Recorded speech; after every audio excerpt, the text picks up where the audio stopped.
84 लाख योनियां। सुनने में ही कितना बड़ा नंबर लगता है ना? महर्षि अष्टावक्र और राजा जनक के बीच हुए उस ऐतिहासिक संवाद के जरिए आइए समझते हैं कि क्या वाकई चेतना को 84 लाख बार जन्म लेना पड़ता है, या फिर इसका मतलब कुछ और ही है। तो चलिए बिना किसी देरी के इस सफर की शुरुआत करते हैं। तो सबसे पहला सवाल जो दिमाग में आता है वो ये है कि क्या सच में 84 लाख बार जन्म लेना एक तरह की सजा है? एक ऐसी सजा जिसमें शरीर बार बार बदलना पड़ता है? या फिर ये कोई बहुत ही गहरा मनोवैज्ञानिक कॉन्सेप्ट है जिसे सदियों से गलत समझा गया? असल में राजा जनक के दिमाग में भी बिल्कुल यही दुविधा चल रही थी। अगर हम अपने प्राचीन ग्रंथों को देखें ना, तो वहां इस पूरे चक्कर का एक स्पष्ट गणित, एक ब्लूप्रिंट मिलता है। जैसे 9 लाख जलचर, 20 लाख पेड़ पौधे, 11 लाख कीड़े मकोड़े, 10 लाख पक्षी, 30 लाख पशु और आखिर में 4 लाख मनुष्य योनियां। पर यहाँ महर्षि अष्टावक्र ने एक बड़ी दिलचस्प बात कही। उन्होंने बताया कि देखिए, ये तो सिर्फ सबसे बाहरी परत है, सिर्फ जीव जगत का एक नक्शा। शरीर भले ही बदलते रहें, पर आत्मा तो वही रहती है। अब यहाँ पर एक बड़ा सवाल खड़ा होता है।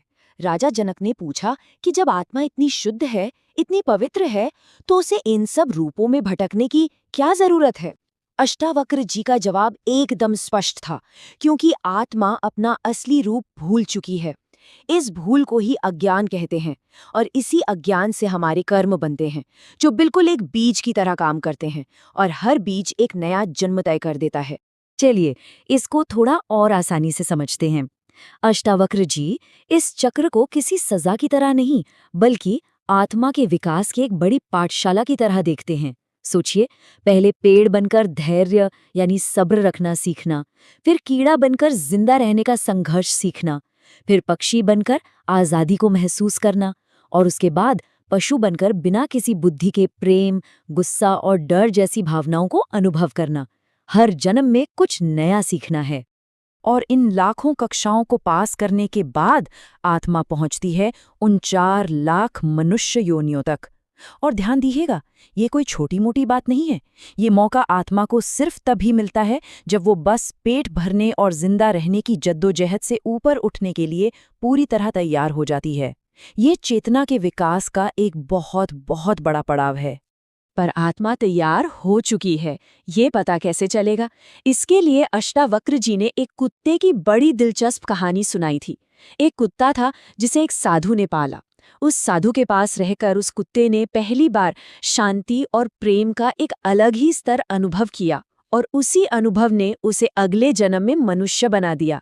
कहने का मतलब है, जब अंदर से 3 संकेत मिलने लगे, मैं कौन हूँ का सवाल आने लगे, दुनिया की अस्थायी चीजों से वैराग्य होने लगे, और सच की खोज शुरू हो जाए, तो समझ लीजिए आत्मा इंसान बनने की दहलीज पर खड़ी है।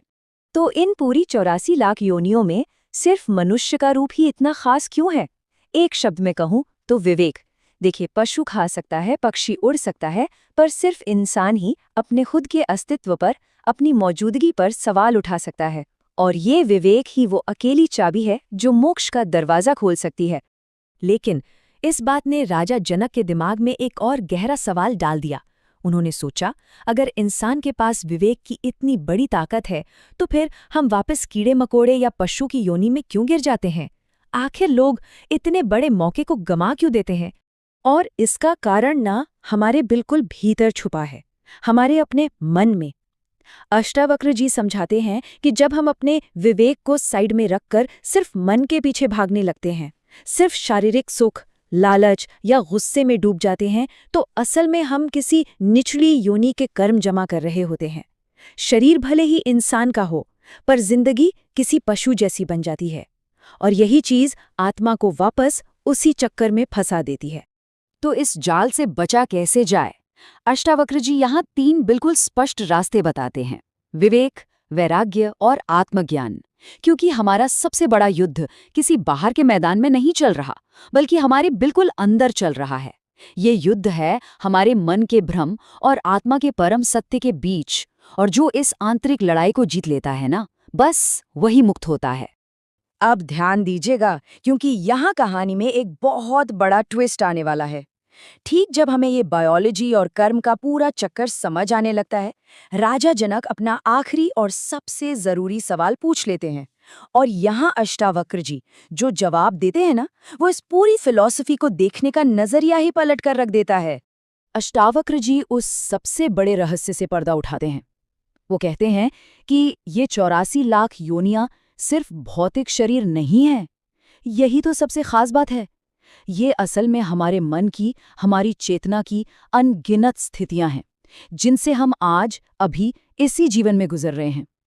ये सिर्फ पिछले जन्म की बात नहीं है, ये वर्तमान क्षण की कहानी है। इसका व्यावहारिक मतलब बहुत ही गहरा है। इसका मतलब है कि हम हर रोज कई अलग अलग योनियों में जीते हैं।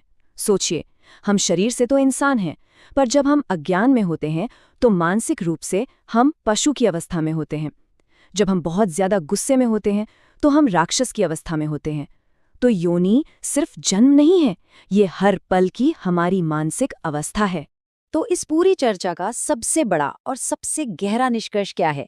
वो ये है कि मुक्ति का मतलब शरीर छोड़कर किसी चक्र से बाहर निकलना नहीं है। मुक्ति का असली मतलब बस इस परम सत्य को जान लेना है कि हम सिर्फ शुद्ध चेतना है, जो इस मन के बुने हुए जाल और भ्रम से पूरी तरह आजाद है। अष्टावक्र जी पुनर्जन्म के इस पूरे चक्र को न बिल्कुल एक सपने की तरह बताते हैं। जैसे सपने में हम कभी पक्षी बन जाते हैं, कभी पशु बन जाते हैं, रोते हैं, डरते हैं, लेकिन जैसे ही आँख खुलती है सब गायब, कुछ था ही नहीं। बिल्कुल वैसे ही जब चेतना जाग जाती है तो इन 84 लाख योनियों का सफर एक ही झटके में खत्म हो जाता है। हमें कहीं जाना नहीं है, हमें बस जागना है। और इसके साथ ही हम आज की चर्चा के आखिरी और सबसे ज्यादा सोचने वाले बिंदु पर आकर रुकते हैं।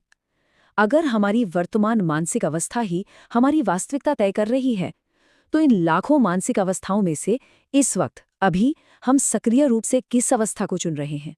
क्या हम अज्ञान की नींद में सोना चुन रहे हैं या जागने का विवेक? थोड़ा सोचिए इस बारे में, क्योंकि जवाब आपके बिल्कुल भीतर ही है।